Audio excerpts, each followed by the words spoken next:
Agora, nós vamos falar do filho do vice mais famoso deste país. O vice mais famoso deste país foi José de Alencar. José de Alencar fez a candidatura a Lula ser possível no Brasil.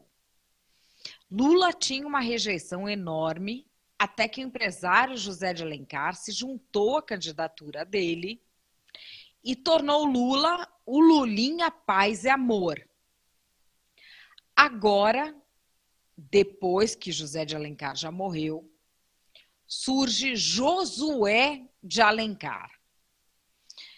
Josué de Alencar, num primeiro momento, estava atrelado a Geraldo Alckmin.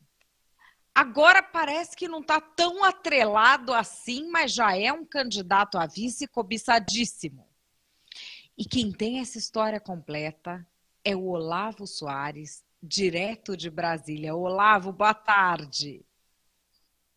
Boa tarde, Madeleine. Boa tarde, pessoal. Pois é, as notícias dos últimos dias sobre as composições das chapas presidenciais mostram que já há muitas definições formadas, mas ainda há um espaço que tem que ser ultrapassados pelos seus. A gente teve hoje a confirmação de que o Josué Alencar, o filho de José Alencar, desistiu de ser o vice do Geraldo Alckmin, do PSDB.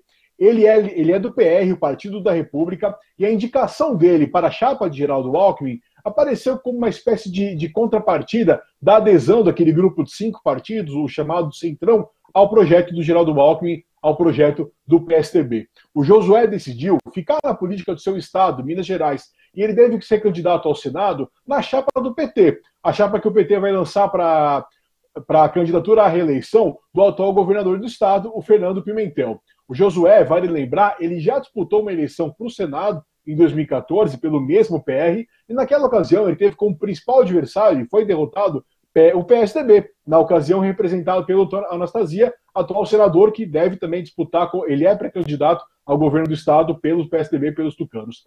Essa história está na reportagem. Josué Alencar diz que não será vice de Alckmin e pode acabar em chapa do PT, que a Gazeta publicou no começo da tarde de hoje. Aliás, é possível que a definição sobre o futuro de Josué Alencar seja confirmada ainda no dia de hoje. A gente vai informar vocês. Com isso, o Alckmin volta a estaca zero para a definição de quem será o seu vice.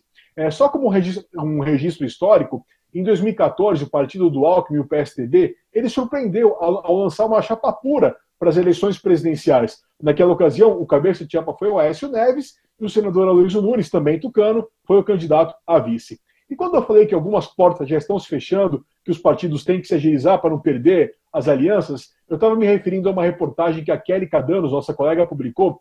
O título da matéria é "Centrão embarca no trem de Alckmin, o que sobra para os outros candidatos". Essa matéria foi publicada pela Gazeta na noite de ontem. No texto, a Kelly fala de que algumas coligações já estão desenhadas, como essa do Centrão, que nós abordamos agora há pouco, e também que alguns partidos já estão preparados para lançar sua candidatura de maneira isolada. E os dois principais expoentes desse perfil são o Jair Bolsonaro, do PSL, e a Marina Silva, da Rede. Esses dois, até segunda ordem, não devem ter candidatos a vice de outros partidos. Mas tem ainda dois grandes partidos importantes, partidos de grande peso político, que não definiram seu rumo em 2018. Esses partidos são o PSB e o PSD, B de bola, D de dado. Vamos começar falando do PSB, um partido que iniciou o ano falando em uma candidatura presidencial própria, no caso, que seria representada pelo ex-ministro Joaquim Barbosa, mas acabou ficando um pouquinho sem rumo quando o Barbosa decidiu desistir da ideia.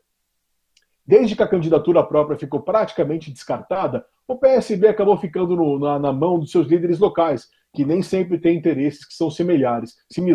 Por exemplo, em São Paulo, o principal expoente do PSB é o governador Márcio França, que quer apoiar o Geraldo Alckmin do PSDB. Já no Nordeste, os líderes do PSB, eles querem apoiar o projeto do PT, seja com Lula, seja com outro candidato. Há ainda uma grande ala do PSB que quer se coligar ao PDT, à candidatura de Ciro Gomes. Vamos ver como o líder do PSB na Câmara, o deputado federal Júlio Delgado, de Minas Gerais, explica esse quadro.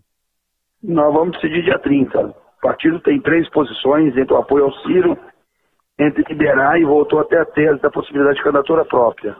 mas não tem nenhuma condição de eu te falar hoje até no nosso diretório na próxima segunda-feira. Nordeste quer PT, São Paulo quer PSDB, em função disso pode ir para neutralidade, para poder ficar neutro, alguns querem candidatura própria. Não tem, tem um segmento importante que defende a aliança com o Ciro. Já o PSD é um partido que tem 38 deputados federais. E seu principal expoente, o ministro das Comunicações, o Gilberto Kassab, ele tem indicado que ele também quer se juntar à turma aí que vai apoiar o Geraldo Alckmin. Mas dentro do partido há um nome que se apresentou como pré-candidato à presidência, o ex-ministro Guilherme Afif, aquele mesmo que foi candidato a presidente em 1989. Quem explica para a gente o quadro do PSD é o deputado federal Sandro Alex, do Paraná. Não, o partido tem um nome no quadro que seria o Afif. O Afif, ele foi presidente do Sebrae, tem uma história, então ele também tenta colocar o seu nome. Mas o partido tem construído isso naturalmente, então ainda não há uma definição diante desse quadro. Pode ser que o partido se encaminhe desde já ou deixe para o segundo turno. A gente vai saber disso na próxima semana. Lembrando que mais do que um apoio ideológico e tapinhas nas costas, o que os partidos buscam na hora de firmar uma coligação é mais tempo de televisão e mais acesso aos recursos do fundo eleitoral, que é distribuído de acordo com o tamanho das bancadas. Nessa eleição de agora, que é a primeira eleição geral após a proibição das doações de pessoas jurídicas para as campanhas, qualquer apoio faz muita diferença, Madalene. E, na realidade, a gente tem aí muitos mistérios, né? Porque os candidatos mais cotados para vencer as eleições, aqueles que estão mais cotados nas pesquisas eleitorais, são justamente os que têm mais dificuldades para estabelecer alianças, para ter vices, para fazer coligações, e isso a população não entende muito bem. Será que no calor mesmo das eleições, que quando a gente tiver as candidaturas homologadas depois de 15 de agosto, a gente terá essa situação resolvida ou não? É uma eleição completamente diferente essa de 2018, né, Olavo? Sem dúvida, você tem toda a razão, e você falou que o quadro pode não estar definido mesmo depois das convenções. Você está completamente certa, e a gente também lembra dos dissidentes, né, nos partidos. Né? Nós falamos sobre isso ontem, mas vamos repetir.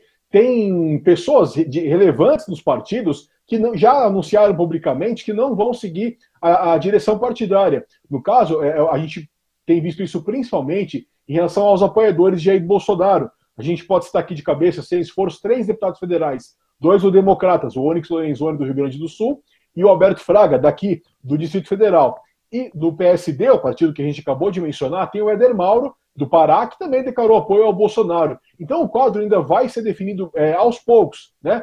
Os partidos têm dito que até a convenção demora muito tempo, o prazo final é 5 de agosto. Então a bola vai rolar muito ainda.